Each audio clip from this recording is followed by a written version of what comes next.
저는 집으로 들어가는 그 길 중에서 델라모 블루바드 길을 좋아합니다.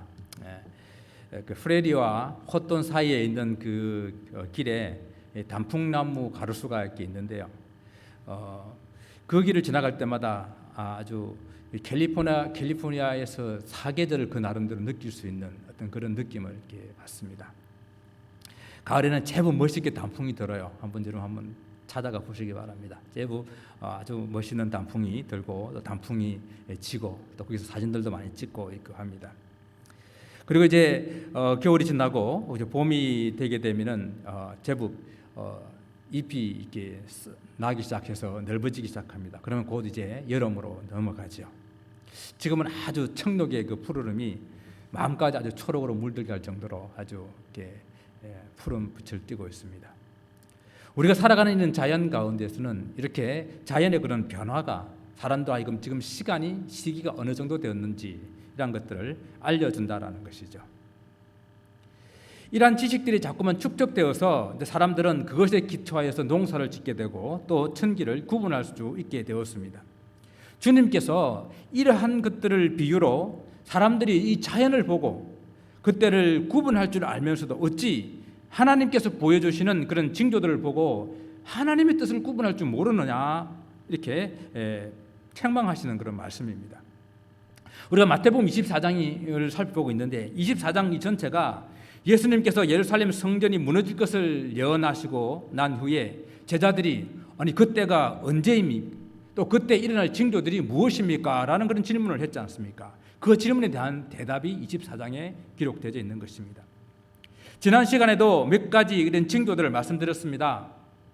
이제 마지막 때가 되게 되면 거짓 선지자가 일어나고 또 거짓 그리스도가 출현하여서 사람들을 미혹하게 될 것이라고 말했습니다. 또 자연적인 그런 재앙과 전쟁이나 이런 것들을 통해 가지고 사람들이 아주 큰 사회적인 혼란이 일어나게 될 것이라고 들었습니다. 또 우리가 함께 다 읽어보진 않았지만은 15절에서부터 28절까지도 예루살렘 그 멸망을 종말에 일어날 큰 환란의 때로 비유하면서 설명을 하고 있습니다. 29절에서는 이제 큰 환란 후에 즉시 해와 달이 빛을 잃고 그리고 별들이 떨어지며 우주에 그 대징조가 일어날 것을 말씀을 하고 있습니다. 사람들은 이 환란을 큰 환란, 대환란이라고 이렇게 부릅니다.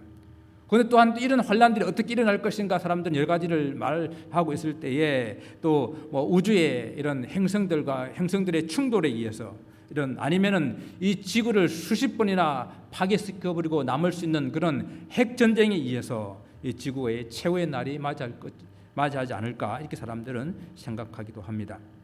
그리고 그런 최후의 날은 곧 우리가 알고 있는 성경에 주님께서 재림하시는 날, 그 날이 됩니다. 그래서 이단들은 이 지구 종말의 날, 정말 주님께서 재림하시는 날에 대해서 아주 많은 관심을 가지고 있어요. 그래서 저마다 그 날들을 예언합니다. 1992년 10월 28일 날 예수께서 재림하신다고 사회적 큰 무리를 일으켰던 이단들이 있었잖아요. 또한 1999년 12월 31일에는 기독교의 이단들뿐만 아니라 이 세상에서도 이제는 2000년대 밀레니엄으로 들어가기 직전에 컴퓨터의 대혼란을 일어가지고 큰 혼란이 있을 것이다. 아니면은 큰 이제 재앙이 있을 것이다. 지구의 종말이 있을 것이다. 라고 많은 사람들은 생각을 했습니다. 그래서 12월 31일 날 많은 사람들이 그날을 생각하며 기다리고 있던 사람들도 있었죠. 또한 2012년에는 노스트라다무스의 그 예언이 1999년 7월에 지구가 종말이 있겠다고 이렇게 예언을 했었는데 그 종말이 있지 않았잖아요. 거기에 대한 날짜 계산이 잘못됐다 해가지고 2012년 21일 날 지구의 종말이 있을 거라고 다시 예언을 하고 주장을 했었습니다. 이렇게 극단적인 종말을 주장하는 사람들은 그 주님의 재림의 날을 정하고 또 사람들을 현혹하고 그리고 직장을 포기하고 재산을 다 팔아가지고 정리하고 그 날을 준비하게끔 이렇게 했습니다. 그러나 이들의 주장들은 다 거짓으로 드러났고 사회적인 큰 무리를 일으키며 사람들의 눈살을 찌푸리게 하고 이단들을 인해 가지고 기독교도 또 많은 잘못된 그런 인식들을 사람들에게 심어주는 그런 결과를 낳게 되었습니다. 그들은 이 주님의 날에 대한 지나친 관심을 가지고 그 날을 예언하는 그런 이단들입니다. 이런 것에 미혹되지, 현혹되지 말아야 합니다. 그런데 또 하나의 문제점은 뭔지 아십니까? 이들은 너무 그거에 관심이 많은데 또 한편으로는 대부분의 사람들은 그 주님의 날, 그 주님의 재림의 날, 인자가 다시 오실 그 날에 대해서 무관심한 태도로 아니면은 믿지 않는 삶을 살아가고 있다라는 것이 사실은 문제예요. 성경은 그 날과 그 시간은 우리가 정확하게 알 수는 없지만은 항상 주님의 재림의 때를 준비하고 기다려야 함을 말씀을 하고 있습니다. 오늘 주님의 말씀은 이렇게 천기를 구분할 줄 알고 자연의 변화와 그 때를 분별할 줄 알면서 어떻게 하나님의 뜻을 분별하지 못하는 그 사람들을 향하여 무화과 나무의 비유를 배우라라고 말씀하셨습니다. 여러분, 배우라라고 할 때는 어떤 의미가 들어있습니까? 알지 못하든지 알면서도 행하지 않을 때에 다시 좀 배우라라고 말하지 않습니까? 그래서 오늘 주님께서 말씀하시는 무화과 나무의 비유를 살펴봅니다.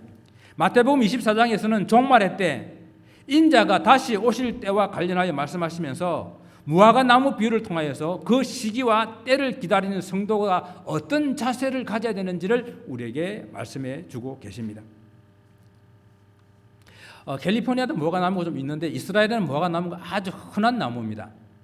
일부러 무화과 나무를 농사를 짓지 않아도 밭 가에나 집들에나 여러 가지 곳에서 이렇게 무화과 나무가 자라고 있습니다.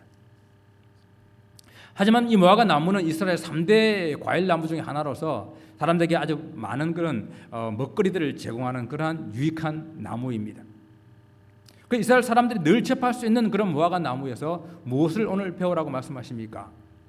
첫째, 주님께서는 주님의 재림의 때는 알 수가 없다라는 것을 우리에게 가르쳐 주십니다. 여러분, 무화과 나무가 왜 무화과라고 부릅니까? 무화과, 꽃이 없는 과일나무다라는 이야기죠. 무화과는 꽃이 피지 않습니다. 우리가 꽃이 일단 펴야 이게 봄이 되었구나 하고 알 수 있잖아요. 천기를 구분하고 자연을 통해서 이 세상에 시간을 분별한다고 하는 것은 꽃이 피면은 이제 봄이 됐구나라고 이렇게 알게 됩니다. 그런데 꽃이 피고 그 자리에 열매를 맺게 되는 것인데 이 무화과는 꽃이 피지도 않았는데 갑자기 열매가 맺힙니다. 이와 같이 주님의 나라는, 주님의 재림은 알 수 없는 때에, 짐작하지 못한 때에 이렇게 나온다라는 것이죠. 꽃이 피지 않았는데 갑자기 열매를 맺는 것처럼 이와 같이 사람들이 준비하지 않고 예비하지 않고 있을 때에 갑자기 주님께서 재림하시는 그 모습, 그 날을 우리가 알 수 없는 그 모습을 무화과 나무를 통해서 배울 수 있다라는 것입니다. 사실 무화과는 꽃이 없는 것은 아닙니다. 과일 안에 꽃이 있어요. 여러분 이렇게 한번 열어보시게 되면요, 그것처럼 보이지 않는데, 겉으로는 드러나지 않았는데 그 나라는 점점 가까이 다가오고 있다라는 것을 무화과 나무 비유를 통해서 우리에게 말씀을 하시는 것입니다. 또한 두 번째는 겉으로 보이지 않지만 그래도 주님의 나라는 가까이 오고 있다라는 것을 말씀해 주고 있는 것입니다. 꽃이 없어서 때를 알 수 없는 나무이기는 하지만은 주님께서 무화과 나무는 꽃을 보고 그 시기를 아는 것이 아니라 무엇을 보고 그 시기를 안다고요? 가지가 연하여지고 잎사귀가 나는 것을 보게 되면서 그 시기를 알게 되는 것이라고 말씀하십니다. 무화과 나무가 겨울 우기 때에, 이스라엘은 겨울 우기 때 비가 많이 옵니다. 그때 나무가 흠뻑 그물을 빨아들였다가 이제 가지가 연하여지게 되게 되면은 이제 그때부터 잎사귀를 내게 되는데, 이스라엘은 잎사귀를 내면서 봄이 왔다 싶은데 갑자기 여름이 옵니다. 봄이 아주 짧아요. 그렇게 잎사귀를 내면은 바로 성큼 여름이 다가오게 됩니다. 주님의 때는 이처럼 성큼 어느 날 갑자기 눈앞에 이르게 되는데, 그러나 주님께서는 그 잎사귀를 통해서, 잎사귀를 내면을 통해 가지고 사람들에게 그 주님의 때의 임박성을 알려주고 있다라는 것이죠. 그것이 무화과 나무를 통해서 우리에게 가르치신 두 번째 교훈입니다. 세 번째는 여름이 오면은 이제 모든 것이 끝이 남을 우리에게 말씀해 주고 있는 것입니다.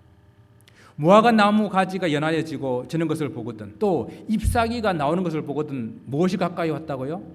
여름이 가까이 온 것을 알아라 라고 말씀하셨습니다. 그렇다면 여름이 가까웠다는 것이 무슨 뜻일까요? 여러분 33절 말씀을 같이 한번 보겠습니다. 이와 같이 너희도 이 모든 일을 보거든 인자가 가까이 곧 문 앞에 이른 줄을 알라 라고 말씀하셨습니다.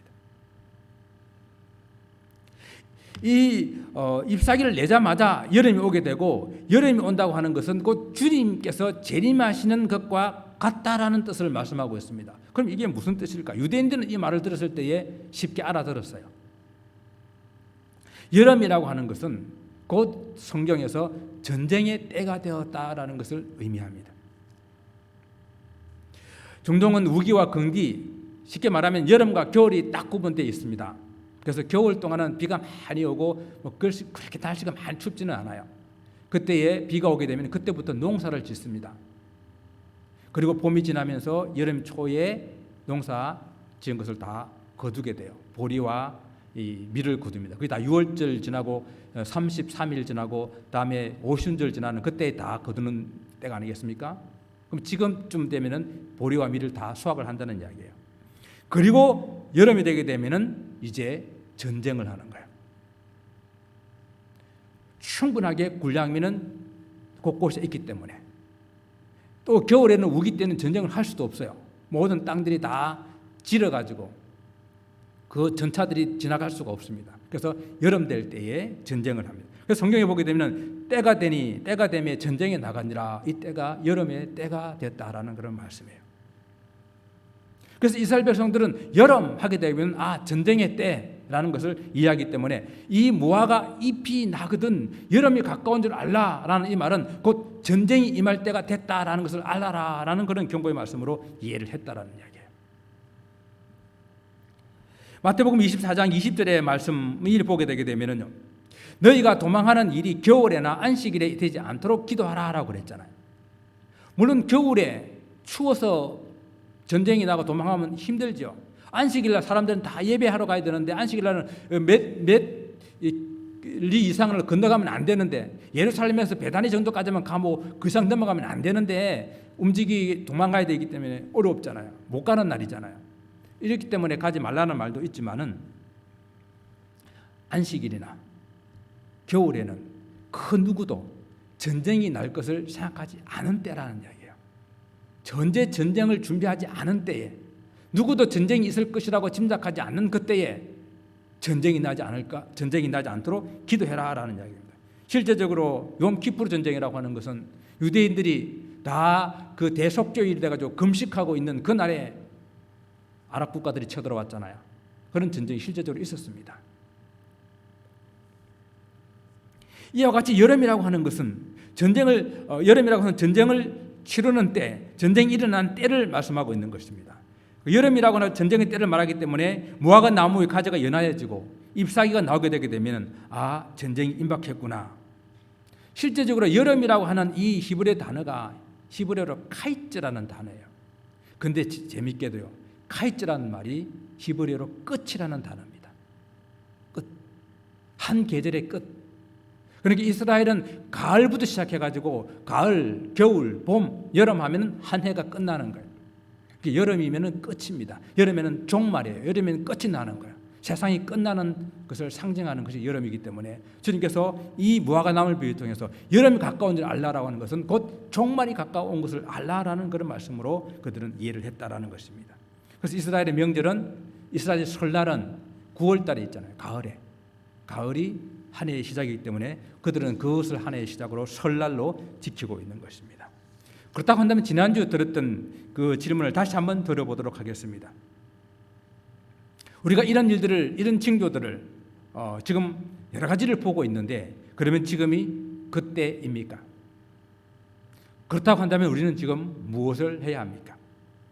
마지막 종말을 살아가는 성도 여러분은 무화과 나무가 연하여지고 그리고 잎사귀가 나올 때에 어떤 삶의 자세를 가지고 살아야 합니까? 오늘 성경은 우리에게 깨어 있으라고 말씀하십니다. 깨어 있으라. 세상의 징조와 함께 무화과 나무가 주는 교훈을 통해서 준비하는 자세는 깨어있는 삶을 사는 것입니다. 주님께서 깨어있으라고 권면하고 있는 그 이유를 오늘 본문에서 말씀해 주고 있는데, 다시 한번 반복하지만은 그 때와 그 시간은 아무도 알지 못하기 때문에 깨어있어야 되는 거예요. 그렇지 않겠습니까? 36절에 보게 되면은 그러나 그때는 아무도 모르나니 하늘의 천사들도 아들도 모르고 오직 아버지만 아시느니라 라고 말씀하고 있습니다. 깨어있어야 하는 그 이유가 아무도 그때를 모르기 때문에 깨어있어야 된다는 이야기입니다. 세상에 전쟁과 난리 소문이 들리게 되면은 주님은 그것이 이제 종말이 시작됐다라고 말씀하셨습니다. 거짓 그리스도와 거짓 선지자들이 일어나게 돼서 사람들을 미혹하게 되게 되면은 그때가 정말 가까워왔다라는 것을 알아라고 말씀하셨습니다. 대환란, 큰 환란이 있게 되게 되면은 그날이 곧 문 앞에 임박해 있다라는 사실을 알아라고 말씀하셨습니다. 그러나 정확하게 그날과 그때는 알 수가 없다고 말씀하셨습니다. 근데 이 어떻게 보게 되면 이 두 가지 말이 서로 모순되는 것처럼 보이기도 해요. 이것이 모순되는 것처럼 보이긴 하지만은 그러나 이 말씀을 잘 새겨보게 되면은 그 정확한 그때와 그날은 알지 못하지만은 그러나 우리 하나님께서 많은 징조들을 보여주셔서 그때를 짐작하게 하고 그때를 준비하게 하고 그때를 위해서 기다리게 하는 그런 사인들을 우리에게 주시고 계신다. 그래서 깨어 있어야 된다라는 그 말씀을 우리에게 하고 있습니다. 말세가 되면요, 그날을 안다, 내가 그 날을 계시를 받았다라고 하는 거짓 선자들이 많이 일어나 사람들을 미혹할 것이라고 분명히 성경은 말씀했습니다. 그러나 사랑하는 성도 여러분, 그 날을 정확하게 아는 사람은 아무도 없어요. 우리도 한번 생각해 보십시다. 그날 정확하게 알면 행복할까요? 여러분, 그날 정확하게 안다 하면 여러분 어떤 결과가 생기겠습니까? 일단 저 세상은 두려움으로 대혼란에 빠지게 될 것입니다. 또 그날에 이르기 전까지 사람들은, 어떤 사람은 그냥 모든 것 다 포기하고 방탕하게 살아가는 그런 사람들도 있을 것입니다. 여러분, 결코 그날을 정확하게 안다고 해가지고 그것이 우리에게 복이 아니에요. 그렇다고 잘 준비하는 것도 아닙니다. 우리 믿음에 큰 도움을 주는 것도 아닙니다. 이런 모든 것들은 정말 성경적이지 않아요. 그날을 모르는 것이 은혜예요. 왜? 항상 깨어서 언제 오실지 모르기 때문에 깨어서 준비하고 있을 수 있기 때문입니다. 사랑하는 성도 여러분, 항상 깨어 있으시기 바랍니다. 또한 깨어 있어야 되는 그 이유는 때를 분별할 줄 알아야 되기 때문에 그렇습니다. 그날과 그때를 아무도 알 수 없다는 이 말씀이 그때를 그냥 무관심하며 이렇게 살아가는 그런 말씀이 아니잖아요. 하나님께서 징조를 보여주시고 그 보여주시는 그 목적은 깨어서 이런 것들을 보여주게 될 때에 세대를, 시기를 분별하라는 그런 말씀입니다. 이런 극단적인 종말론자들이 그날이 언제인지를 알려고 하는 것도 문제이지만은 오늘 많은 사람들은 그날이 마치 없는 것처럼 우리가 영원히 살 것처럼 살아가는 그것도 문제라고 제가 말씀을 드렸습니다. 극단적인 종말을 주장하는 사람들은 이단이나 소수의 그런 무리들입니다.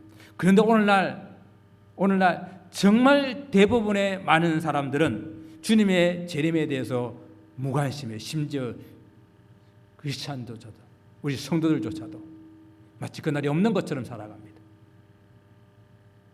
또한 많은 사람들은 그런 날을 믿지 않는 상태에서 살아갑니다. 시대를 전혀 분별할 줄 모른다는 그런 이야기입니다. 무화과 나무의 가지가 연하해지고 잎사귀가 날 때에 우리는 주님의 때가 임박했다는 것을 알아야 한다는 그 뜻으로 오늘 이 비유를 우리에게 주셨습니다. 그러나 인자가 올 때 많은 사람들은 구약시대의 그 노아 시대의 사람들과 같다라고 말씀합니다. 노아 때의 대부분의 사람들은 노아가 방주를 만드는 그것을 이해하지도 못했고 노아가 하는 말을 믿지도 않았습니다. 노아가 홍수가 시작되기 바로 전까지 사람들은 먹고 마시고 시집가고 장가가는 그 일을 하고 있었습니다. 홍수가 날 때까지, 그들이 멸망을 당할 때까지 그들은 깨닫지 못했다라고 성경은 우리에게 말씀하고 있어요. 그것이 이 시대의 사람들입니다. 오늘날도 마찬가지라는 이야기죠. 그렇다고 이 말씀 속에서 시집가고 장가가고 하는 그 일 자체가 나쁘다는 말씀이 아니에요. 사람들이 하나님께서 보여주시는 징조가 또 들려주시는 말씀에 전혀 귀를 기울이지 아니하고 그저 자기들의 세상에 먹고 마시는 일, 시집가고 장가가는 일, 그 일에만 몰두하며 살아가는 것, 그것이 나쁘다는 이야기예요. 주님께서 다시 오실 때에 정말 그 오신 날을 준비한다는 것이 뭐 우리가 하던 일을 다 멈추고 또 뭐 교회에만 전적으로 매달려 살아가야 된다, 가정을 포기하고 집단 공동체 생활을 해야 된다, 가정을 다 정리하고 기도를 들어가야 된다, 이런 말씀을 하고 있는 것이 절대 아니잖아요. 무화과 잎이 나올 때에, 즉 인자가 다시 오실 때에 우리가 깨어서 그 날을 준비한다고 하는 것은 지금 내게 주신 이 일, 그를 성실하게 뚜벅뚜벅 해나가는 것이에요. 지금 내가 하고 있는 일이 결코 하나님 앞에서 부끄럽지 않은 일이라고 한다면 마다할 이유가 없지 않습니까? 그 일을 꾸준하게 해나가는 거예요. 그 일을 하다가 주님 맞이하는 거예요. 오늘 40절 이후의 말씀을 보게 되면 우리는 읽지는 않았지만 더욱더 명확합니다. 그때에 두 사람이 밭이 있는데 그 밭인데 한 사람은 데려가고 한 사람은 버려둠을 당한다 그랬어요. 두 여자가 있는데요, 한 맷돌질을 하고 있었습니다. 그런데 한 여자는 데려가고 한 여자는 버려둠을 당한다 그랬습니다. 무슨 일입니까? 주님께서 오실 그때에 이들은, 남자들은 밭에서 일을 했었고 여자들은 맷돌 가는 일을 했잖아요. 그러니까 주님 오실 때에 그 자기 일을 하는 것, 그거 자체가 나쁘다는 것이 아니라 그저 자기 일에, 그저 먹고 사는 일에, 그 일에 몰두하며 살아가는 것, 그것을 주님께서 책망하고 있는 것입니다. 사람이 도둑을 맞는 그런 일이 도둑이 언제 올 줄 모르기 때문에 도둑 맞는 것 아니겠습니까? 이 말씀은 하나님께서 보여주신 징조를 보고 때를 분별하게 되면 도둑이 그 집을 구멍 뚫지 못할 것이라고 말씀하고 있는 것입니다. 옛날에 저희 동네에 실제로 있었던 그런 일입니다. 옛날에 도둑들은 참 신사적이었어요. 예의도 있었고, 옛날 집들은 다 이렇게 창호지로 문이 발려져 있지 않습니까? 도둑이 침을 이렇게 발라가지고 창호지 구멍을 이렇게 뚫어서 안에 사람이 자는지 안 자는지 보려고. 이게 누가 이 구멍을 뚫으니까 안에 집주인도 누가 구멍을 뚫나 하고 이렇게 쳐다보고, 이 도둑도 안에 누가 있나 자는지 안 쳐다보다가 문이 딱 마주친 거예요, 이렇게.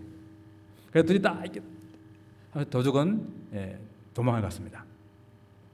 실제로 있었던 일이라니까요.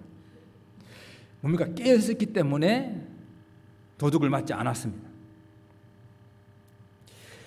주님께서 우리를 이 마지막 때에 여러 가지 비유라 또 종말에 대한 일어날 그런 징조들을 보여주시면서 준비하고 깨어 있으라고 말씀하시는 거예요. 인자가 생각하지 않은 때에 오실 거라고 경고하십니다. 주님께서 보여주시는 그 징조의 말씀의 징조와 그 말씀으로 오늘 우리가 살아가는 이때에 일어나는 일들을 가지고 때를 분별할 수 있는 저 여러분 되실 수 있기를 바랍니다. 마지막 세 번째는 우리 모두가 다 주님께로부터 받은 사명이 있기 때문에 우리는 깨어 있어야 됩니다.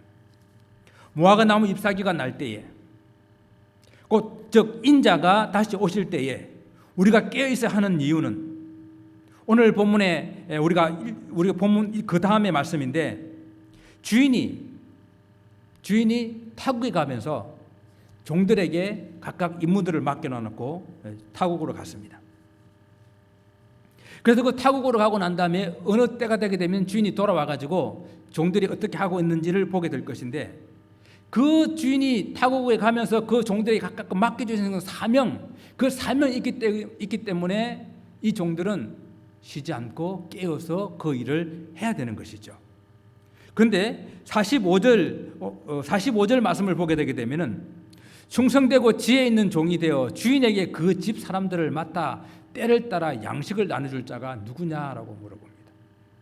주인이 맡겨주신 이 사명을 잘 기억하고 정말 주인이 주신 그 사명에 따라 가지고 사람들에게 그 종들을 챙기고 때를 따라 양식을 나눠주고 그 일들을 잘 관리할 수 있는 그런 선한 청직이, 지혜로운 청직이 그 사람이 누구냐라고 물어보는 거예요. 주인이 맡겨준 사명을 잘 감당하는 일, 그것이 곧 종말을 잘 준비하는 것이 됩니다.